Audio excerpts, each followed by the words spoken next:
चलिए आज हम क्या करते हैं, अल्टरनेटर के कुछ क्वेश्चन डिस्कस करते हैं। चलिए स्टार्ट करते हैं। पहला, उस उपकरण का नाम बताओ जो अल्टरनेटर को चलाता है। ठीक, देखिए अल्टरनेटर क्या करेगा। अल्टरनेटर क्या है? अल्टरनेटर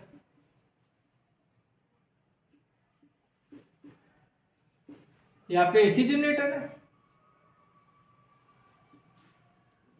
अल्टरनेटर क्या बोलते हैं? एसी जनरेटर कहते हैं। ठीक, और जनरेटर का काम क्या है? मैकेनिकल एनर्जी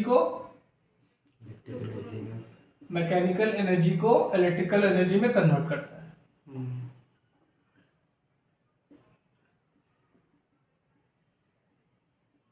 और किस पे काम करेगा ये? फैराडे इलेक्ट्रोमैग्नेटिक इंडक्शन पे काम करेगा। ठीक, क्या होगा कि फील्ड मतलब फ्लक्स को रोटर काटेगा, तभी आपका ईएमएफ इंड्यूस होगा। यही तो नियम होता है। अच्छा, तो अल्टरनेटर क्या करेगा? मैकेनिकल एनर्जी को इलेक्ट्रिकल एनर्जी में कन्वर्ट करता है। तो भैया जब इसको मैकेनिकल एनर्जी मिलेगी तभी तो कन्वर्ट करेगा। जब इसको आप मैकेनिकल एनर्जी दोगे तभी कन्वर्ट करेगा। और मैकेनिकल एनर्जी कहां से मिलेगी? इसको मिलेगी आपकी प्राइम मूवर से। किससे मिलेगी?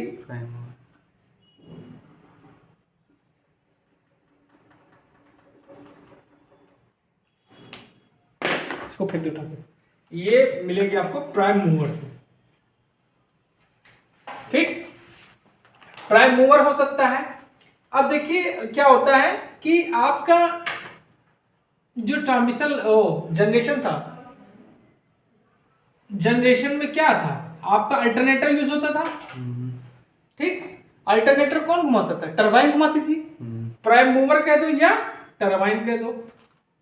इंजन से भी ठीक, टरबाइन से या इंजन से भी इसको घुमा सकते हैं। तो कुल मिला के आपको अल्टरनेटर को मैकेनिकल एनर्जी देनी है, तभी वो इलेक्ट्रिकल एनर्जी को कन्वर्ट करेगा। तो क्या करेंगे? ऑप्शन इसमें प्राइम मूवर दिया था, यहाँ पे आपका टरबाइन भी हो सकता था, इंजन भी हो सकता था। ठीक है, चलिए देखते हैं, न्यूमेरिकल देखते हैं। 10 पोल अल्टरनेटर की फ्रीक्वेंसी बताओ जो 1800 आरपीएम पे घूमता है। ठीक, तो यहाँ पे पोल की वैल्यू बेटा कितनी दी आपको? 10। पोल आपको दिए हैं 10। स्पीड कितनी दी है? 1800 आरपीएम। तो देखिए स्पीड इक्वल टू क्या होता है? NS equal to 120 F by P. या फिर धल आगे तो अब आपको फ्रीक्वेंसी निकालनी तो क्या आ जाएगा? F equal to P N by 120। यही तो होगा। अब पोल आपके कितने दिए? 10। स्पीड आपको कितनी दी? 1800 बटे 120 डिवाइड कर दीजिए, इससे इसको काट दो। ठीक, 6 दूनी 12, 6 त्रिक 18, 300। 300 इसको 2 काट दो तो कितना है आपका? 150 हर्ट्ज। कितना आ जाएगा आपका? 150 हर्ट्ज। तो इसमें आपका ये आंसर बिल्कुल सही है।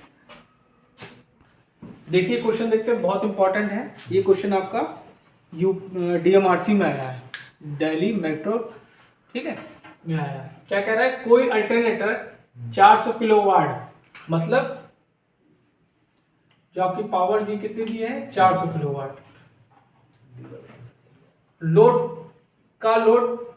0.8 लैगिंग पावर फैक्टर के साथ। तो मतलब आपको cos फाइव कितना दे दिया? आपको 0.8 दे दिया। ठीक, आपूर्ति कर रहा है यदि पावर फैक्टर इकाई कर दिया। अब दूसरी कंडीशन क्या कह रहा है कि जो आपका cos फाइव है इसको हम लोग 1 कर दें, इकाई कर दें, तो उसी केवीए में कितने लोड की आपूर्ति होगी। ठीक है, तो आपसे क्या पूछ रहा है? आपसे पूछ रहा है कितने लोड की आपूर्ति होगी। ठीक, मतलब आपसे पावर पूछ रहा है, P2 पावर पूछ रहा है। ठीक, कैसे करेंगे? देखिए यहां पावर दी है तो ये किलोवाट है। ठीक, तो एक फॉर्मूला होता है kilowatt is equal to KVA into cos five. ये हमने एसी फंडामेंटल में आपको पढ़ा है। तो यहाँ पे 1 कर लेते हैं, क्योंकि यहाँ पे 2 कंडीशन आ रही है। ये 5 1 हो जाएगा, ये आपका 5 2 हो जाएगा। क्लियर है? अब यहाँ पे रखो 400 गुणे cos 5 की वैल्यू कितनी दी है? 0.8 दी है। ठीक, ये केवी तुम्हें निकालना है, ये दिया आपको 400। ठीक, अब यहाँ से केवी की वैल्यू निकालो, क्या हो जाएगा? 400 बटे 0.8, पॉइंट हटाया 0 पर, इसको हटाया 0 लगा 8.40, कितना आया? 500 केवीए 500। ठीक, वाट किलो केवीए वीए कह दो। ठीक, केवीए ही आएगा, क्या जाएगा आपका? केवीए आ जाएगा। अब क्या कहा उसने कि यदि पावर फैक्टर को इकाई कर दिया जाए, ठीक, मतलब यहाँ पे आपकी इकाई कर दिया, तो उसी केवीए, मतलब ये जो आपको केवीए निकला है, इसी केवीए पे अल्टरनेटर कितने लोड की आपूर्ति होगी, तो निकाल दो। तो क्या आ जाएगा? Kilowatt is equal to KVA cos 5 2 हो जाएगा यहाँ पे। ठीक, अब तो केवीए कितना है आपका? 500 और cos 5 2 वैल्यू कितनी है? 1 है। कितना आंसर है? 500 किलो वाट। ठीक है, तो इसमें आंसर क्या हो जाएगा आपका? 500 किलो वाट आ जाएगा। तो क्या डिफरेंस आया?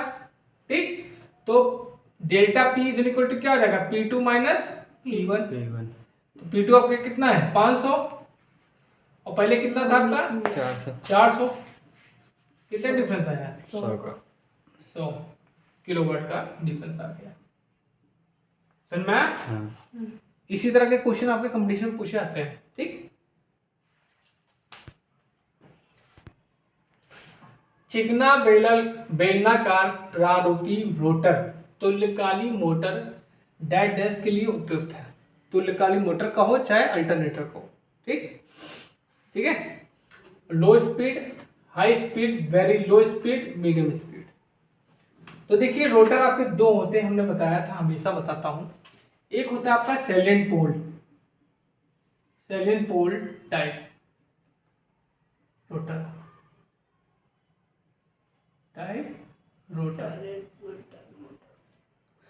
इसकी स्पीड कितनी होती है?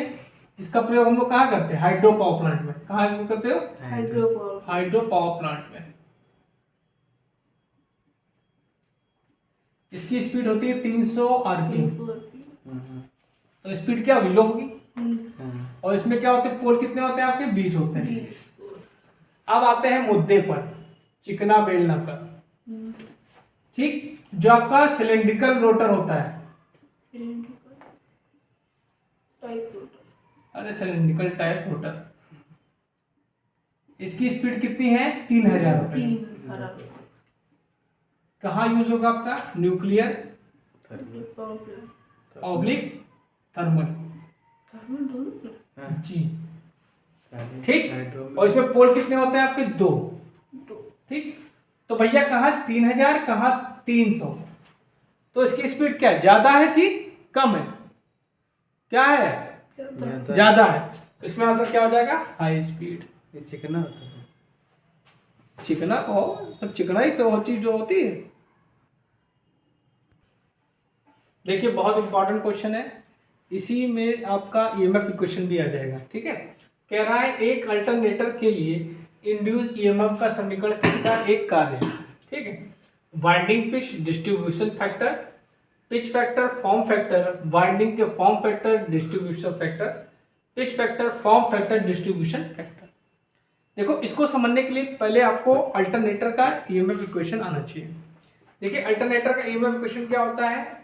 E is equal to 4.44 KP KD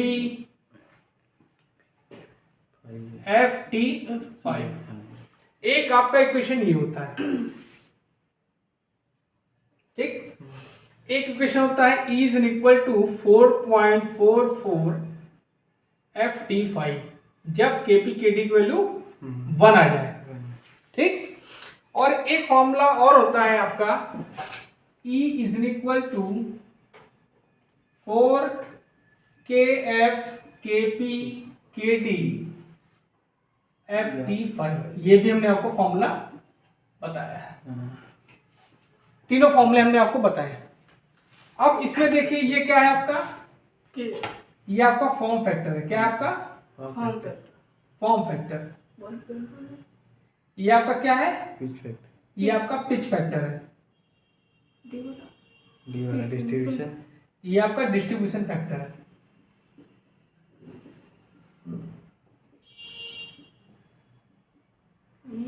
ये आपका फ्रीक्वेंसी है। सब्र करो, बता रहे, सब बता रहे हैं। टी आपका number of turns.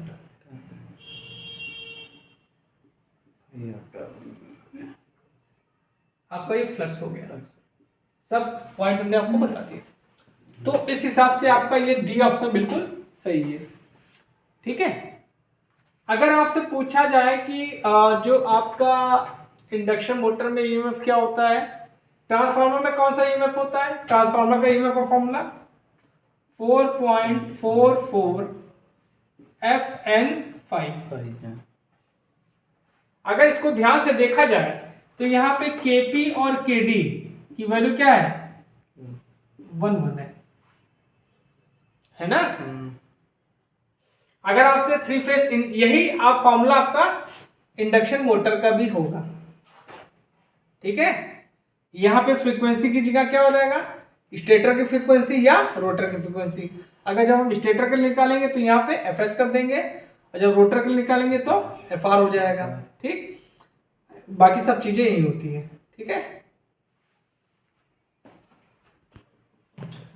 Silent pole machine में होते हैं। ठीक, large number of poles, small number of poles, small diameter, long code. ठीक, देखिए जो आपका क्या होता है, ठीक, जो आपकी साइलेंट पोल मशीन होगी उसमें कौन सा रोटर होगा? रोटर आपका साइलेंट पोल ही होगा, साइलेंट पोल टाइप रोटर। इसमें पोल ज्यादा होते हैं। ठीक, चलो ठीक है। अगर हम इनकी स्पीड की बात करें, इसकी स्पीड होती है 50 से लेकर 500 आरपीएम। ठीक है। जो साइलेंट पोल टाइप मशीन होती है उसमें रोटर कौन सा होगा? साइलेंट पोल टाइप रोटर यूज होगा। और इनकी स्पीड कितनी होती है? 50 से 500 आरपीएम। और अगर हम पोल्स निकाले, देखिए यहां पे स्पीड आपको कितनी दी है? 50। ठीक, तो पोल निकाल लेते हैं ना, क्या दिक्कत है? कोई दिक्कत? देखो n इक्वल टू क्या होता है? 120 F/P। ठीक, अब स्पीड उन्होंने कितनी दी है? 50। तो P इक्वल टू कितना हो जाएगा? 120। फ्रीक्वेंसी कितनी इंडिया की? 50 ही है। स्पीड आपकी कितनी? 50। 120 हो जाएगा। तो पोल्स कितने आ गए? 120। ठीक, अब इनकी जगह इनको ले लो। समझो मैं क्या कहना चाहता हूं। अब यहां पे ले लो, तो यहाँ 500, यहाँ पे क्या रखो? 120 गुणे 50 बटे 500। जीरो दोनों कट गए, 0 0 कैंसिल हो गया। 5 5 5, तो पोल कितने आ गए? 12। तो जब स्पीड आपकी कितनी होगी? 50 आरपीएम होंगे, तो पोल कितने होंगे? 120 होंगे। समझ में आया? और जब आपकी स्पीड कितनी होगी? 500 होगी, तो पोल कितने होंगे? 12 होंगे। तो इससे क्या पता चल रहा है कि भैया पोल 120 हो रहे हैं। तो क्या हो जाएगा? लार्ज नंबर ऑफ पोल्स कितने होंगे? Large number of the poles होंगे। ठीक है। और साइलेंट पोल टाइप रोटर का कहां प्रयोग करते हैं हम लोग? हाइड्रो में। कहां में? हाइड्रो पावर प्लांट में। Hydro power, hydro PP. ठीक, यहां पे जो रोटर की स्पीड होती है कितनी होती है? 300 आरपीएम। और तो पोल कितने हो जाएंगे? 20 हो जाएंगे। ये सब बातें बेटा आपको दिमाग में बैठी होनी चाहिए, तभी आप कंपटीशन क्रैक कर पाओगे, नहीं तो नहीं कर पाओगे। अब देखिए ये बहुत इंपॉर्टेंट क्वेश्चन है, इससे आपका हमेशा कोई ना कोई क्वेश्चन आएगा ही जरूर। ठीक है, कोई एक की रेटिंग आपका पूछ ही लेता है। ठीक, अब यह पूछ लिया उन्होंने, अल्टरनेटिव रेटिंग पूछ लिया। अल्टरनेटर की रेटिंग होती है तो अल्टरनेटर की रेटिंग देखिए, इसमें तो आंसर आपका क्या है, केवीए। अगर मान लीजिए यहाँ पे और आपको दे दिए एमवीए दे दिए, महंगा, केवीए हटा दिए, केवीए की जगह एमवीए दे दिए, तो किस पे लगाओगे, एमवीए पे लगाओगे, दोनों सही है। ठीक, ये थोड़ा छोटी इकाई होगी, ये आपकी बड़ी इकाई होगी। ठीक, अब देखो आपका जो ट्रांसफार्मर है और अल्टरनेटर है, ये आपका अल्टरनेटर हो गया और ट्रांसफार्मर।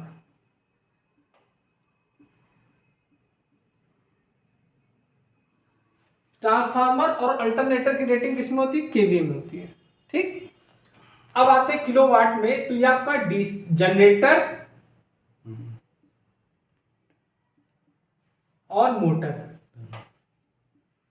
इनकी जो रेटिंग किसमें लेंगे हम लोग, किलोवाट में लेंगे। एचपी की भी रेटिंग किसमें होती है, मोटर में।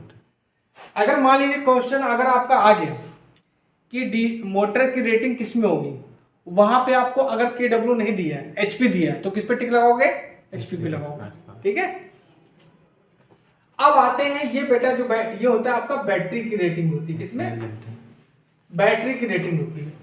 ठीक, और ये जो होती है ये आपकी फ्यूज की होती है रेटिंग। फ्यूज जैसे 5 एम्पियर के आते हैं, 15 एम्पियर के आते हैं।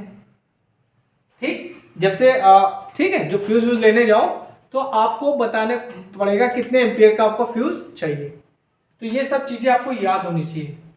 ठीक है, देखिए भैया इनसे क्वेश्चन पूछा, गलत गलत आंसर बताइए। अल्टरनेटर की संरचना किसके समान होगी, ठीक, synchronous motor, DC generator, transformer, induction motor. देखिए संरचना की बात करें तो अल्टरनेटर और सिंक्रोनस मोटर की संरचना सेम होती है। ठीक है, तो इसमें आंसर क्या हो जाएगा आपका, सिंक्रोनस मोटर। ठीक है, कार्य कैसे, ठीक, और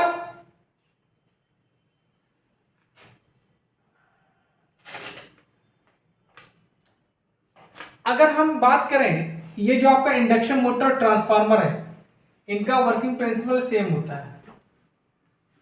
वर्किंग प्रिंसिपल ये रोटेटिंग पे है वो, इसमें आपका म्यूचुअल इंडक्शन पे काम होता है, म्यूचुअल इंडक्शन।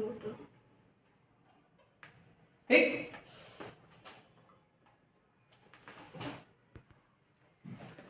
देखिए बच्चों बहुत अच्छा क्वेश्चन है ये, इसमें बच्चे बहुत कंफ्यूज होते हैं। एक अल्टरनेटर के स्टेटर कंडक्टर में उत्पन्न ईएमएफ, एसी ईएमएफ की दिशा बताई जाती है। ठीक, लेंज के नियम से, फ्लेमिंग के लेफ्ट हैंड रूल से, फ्लेमिंग के राइट हैंड रूल से, किरचॉफ लॉ के बारे में। ठीक, देखिए चाहे आपका एसी जनरेटर हो चाहे आपका डीसी जनरेटर हो, ठीक, तो जनरेटर पे जहां बात आएगी वहां पर हम लोग क्या यूज करेंगे, राइट हैंड रूल। जनरेटर के लिए हम लोग क्या यूज करेंगे, राइट हैंड रूल। ठीक, जनरेटर आपका अल्टरनेटर क्या है, एसी जनरेटर है। ठीक, और जहां पे आपकी मोटर की बात आती है वहां पे हम लोग क्या यूज करेंगे, लेफ्ट हैंड रूल।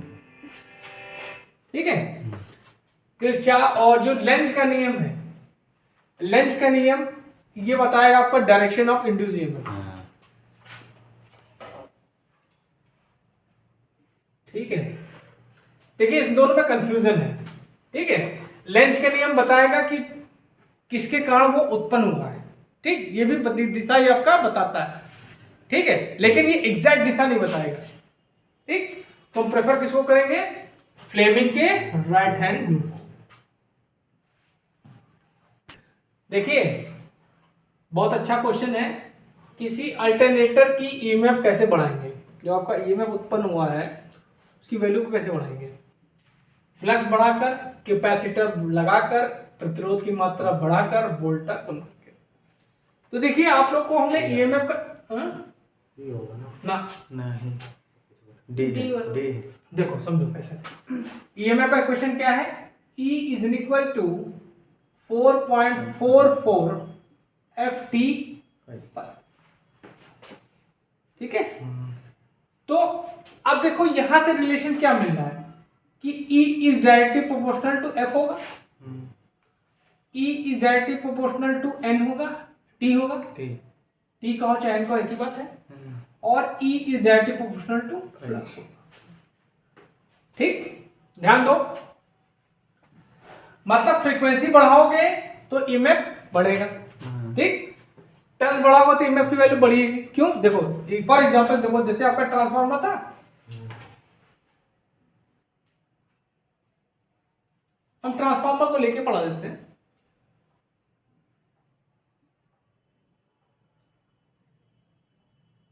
ठीक, समझो क्या कहना चाहते हैं।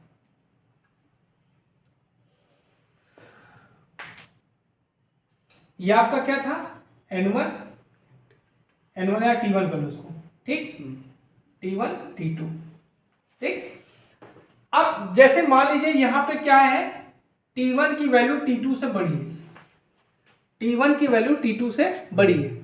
तो जब T1 की वैल्यू T2 से बड़ी थी तो ये क्या कहलाता था, स्टेप डाउन कहलाता था। मतलब इसमें जो ईएमएफ उत्पन्न होगा E1, उसकी वैल्यू क्या होगी, बड़ी होगी, किससे, E2 से। क्यों? क्योंकि इसके टर्म्स T1 की वैल्यू को क्या है, T2 से बड़ी है। ठीक, तो ये तो आपका प्रूफ हो गया। क्लियर है इतना? अब फ्रीक्वेंसी पे भी डिपेंड करेगा। ठीक, फ्रीक्वेंसी पे भी डिपेंड करेगा। ठीक, अब आते हैं फ्लक्स। किस पे आते हैं, फ्लक्स। यहां पे ऑप्शन क्या दिया, फ्लक्स बढ़ाकर। ठीक, तो इसमें आंसर क्या होगा, फ्लक्स। ये 3 मेथड है जिनसे हम ईएमएफ को बढ़ा सकते हैं। ठीक, तो फ्रीक्वेंसी तो दिया नहीं इसमें, टर्म भी नहीं दिया है, फ्लक्स होता है, फ्लक्स दिया तो फ्लक्स आंसर हो जाएगा। तुमने कहा कैपेसिटर लगाकर, तो कैपेसिटर लगा दोगे तो क्या होगा, पावर फैक्टर इंप्रूव होगा, पावर फैक्टर इंप्रूव होगा। ठीक, रेजिस्टेंस का मान बढ़ाओगे तो वोल्टेज ड्रॉप बढ़ जाएगा। समझो सबका कहां यूज होता है, समझो कैपेसिटर में कब कहां यूज करते हैं, पावर फैक्टर को इंप्रूव करने के लिए। ठीक, क्योंकि क्या करेगा, करंट को लीड कर देगा वो। ठीक, रेजिस्टेंस बढ़ाओगे तो वोल्टेज ड्रॉप बढ़ जाएगा। ठीक, और वोल्टा कम करके, वोल्टा कैसे कम कर दोगे, वोल्टा कम कर दो कहां पड़ जाएगा, नहीं बढ़ेगा, क्योंकि E is directly proportional to क्या होता है, V ही तो होता है, वोल्टेज ही तो ईएमएफ होता है लगभग। तो भैया जब इसको कम कर दो तो कहां पड़ जाएगा, उल्टा हो जाएगा ना, कम हो जाएगा ना। तो दोनों रीजन, तीनों रीजन में फ्लक्स को बढ़ाकर हम ईएमएफ को बढ़ा सकते हैं। समझ में?